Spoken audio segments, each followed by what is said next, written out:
Attorney, what if naay laing tao nga naay kasuko nako unya under probation pa ko, pwede ba nabasihan para ipapreso kog balik?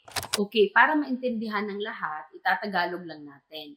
So yung tanong niya is, paano daw kung may isang tao na may galit sa kanya at siya ay under probation pa? Pwede ba daw itong basihan para ipakulong siya ulit? So the answer to that is depende.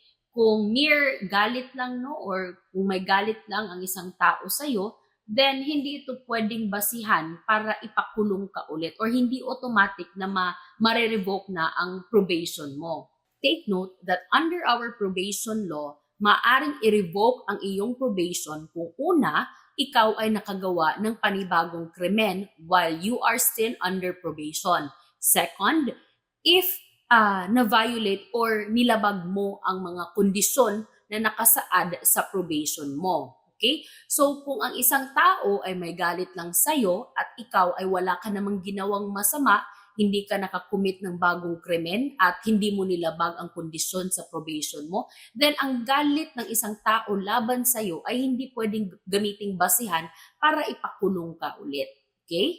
So kung ikaw ay under probation, umiwas ka sa gulo, huwag kang gumawa ng krimen at sundin mo ang iyong probation or sundin mo ang kondisyon na nakasaad sa inyong probation. So I hope that's clear. That's it for Let's Talk Legal with Attorney Zai.